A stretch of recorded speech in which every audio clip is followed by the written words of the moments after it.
Hello, everyone. This is James Nussbaumer, and I'm the author of The Master of Everything, a story of mankind in the world of illusion that we call life. On sale everywhere books are sold by and published by Ozark Mountain Publishing Company. But today, I want to give this a little bit of a test go here. We're using this laptop. Believe it or not, I had this at the golf course today.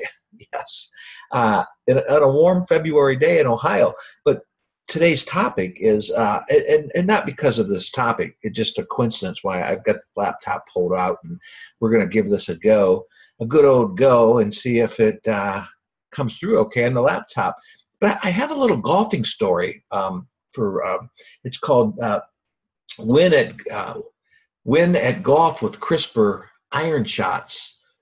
And if, sometimes let me just get going. I'll never forget that I had a golf round going where I was just scoring well. It was in a gut match against a serious gut match against my good old longtime golfing buddy of a few decades or so. But I was hitting the ball kind of thin. I was like kind of scrapping it around the course, but I was keeping it in play. But I was losing a lot of distance, but it was still down the middle. And my driver was doing fine, but I was just thinning these iron shots. I just couldn't seem to hit my irons crisp like I usually do. And like I said, like I usually do, because I'm usually smashing my iron shots. That's usually the strong point of my game. But on that day, it wasn't today. We just had the laptop out at the course. I was doing something in the clubhouse there.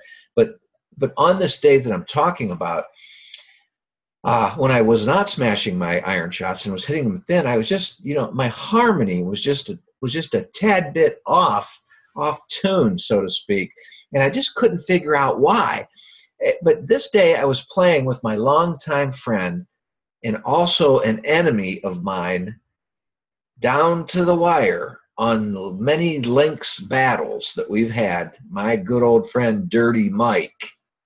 And Dirty Mike interjected and gave me a well-received tip. But it was kind of like this. Play was slow at the old Tam O'Shanter Dales course, and we were held up slightly on the uphill 13th fairway, which was dead into the teeth of the wind. And we were staring severely at an undulated guarded green with the pin down front and guarded by deep pit bunkers. And, while waiting for the group ahead of us to clear the green, I had an 8-iron in my hand, kind of hem-hauling around, deciding if that was going to be it or not. And I was kind of carried in my left hand when I'm right-handed, but I just hold it in one hand if I'm waiting or something, kind of getting a feel if that's the iron that I need. And so I had it in my hand. I was preparing myself as both of us were doing our homework.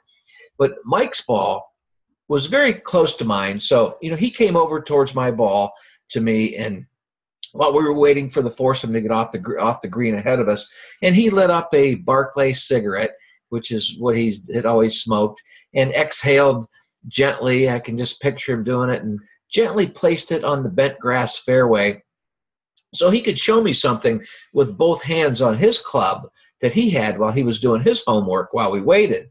And, with his raspy tone clamoring as he put that Barclay cigarette down, I'm going to give up these smokes one of these days. I'm going to do it. You can count on that. And, and after he did that, he optimistically said to me, in a really helpful tone, he said, "Jim, I suggest that you follow something that I read in a Ben Hogan book." I anxiously waited for some glimmer of hope to, quickly answer my swing problem on that breezy and sweltering mid-afternoon in July. It was a very hot day, but the wind was very, very strong. And Mike called it the secret to hitting crisp iron shots dead into the green. As much as I know Mike, a thought to myself was going through my mind how serious he must be about giving up the cigarettes. And for him to make a statement like that, I know he was serious, because Mike is always dead on his word. But as that admirable thought that I had of him, or a perception that I had of Mike, my good friend, as it left me, another notion came about me. And it kind of surprised me, and I was wondering, why was Mike giving me this tip during a time in this round on the backside where he had me down by 2 strokes? And we still had some testing holes yet to play. Well, because he's just a good old guy. That's why. And he was concerned about me thinning the ball, and he thought he could help because he knows how I usually smash my irons. But while we waited from about 135 yards out, like I said, dead into the wind and up slightly uphill, and as we continually analyzed the wind by tossing a few blades of grass into the air and, waiting for the people to get off the green in front of us and, kind of figuring the wind out and all that. While we were doing that, Dirty Mike said to me, he said, here's what I mean about what Ben Hogan was saying. Because the ball is sitting on the ground with your iron shots, when you are hitting an approach shot to the green, it's very important that your chest face the ground as your club impacts the ball. Still looking and waiting for the foursome ahead of us, I thought to myself, well, of course I know that, but did I really know that? Was I really consciously aware of that? Mike added, if you don't, you'll catch it thin like you've been doing all day, Jim. I realized that when you catch it thin, like that, you do lose leverage when you're supposed to be, compressing the golf ball against the face of that iron, like the big guns do on the tour. Need I say, as I write in my book, The Master of Everything, as I write in my book, we can easily turn things around when we accept help from others, those that we can trust. And so in a heartbeat on that day, my iron shots started hitting the green with tremendous spin and tremendous control. I was actually attacking the pin.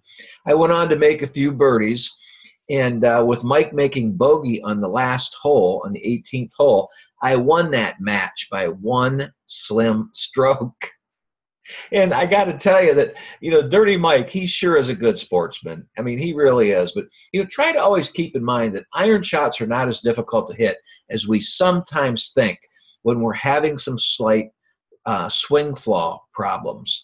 With some practice and remembering the Dirty Mike / Ben Hogan suggestion, you will be singing while you stony those iron shots to the hole. I guess we could call this forward thinking, like forward thinking. Yes, and here's to your iron game, and that you can afford the time to get out there on the links and just spend all day on the golf course, and which is what I love to do. And let me add, the reason I'm able to do that, in addition to writing my books, which gives me the time to do that, which takes up a tremendous amount of time, let me quickly add that I have a system I use to claim real abundance, and I'm so thrilled with the results that I'm getting. It's about people helping people. If you want to know more about this and how to earn attractive residual income on the internet, check out the description box on this YouTube video and click on my jamesnussbaumer.com link, and it will take you to my Real Abundance page. And from there, you will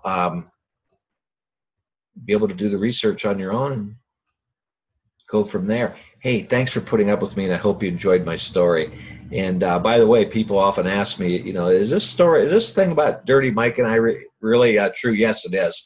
We've been, since our early 20s, age of our early 20s, we have been at each other's throats on the golf course, and it's just a tremendous friendship. But, I hope you enjoyed the story. Hey, have a great life, and get out on the golf course if you can, or whatever it is that you love to do. It might not be golf. It could be fishing. It could be hunting. It could be taking vacations as many times as you can throughout the year. God bless, and I wish the best for you. Thanks again.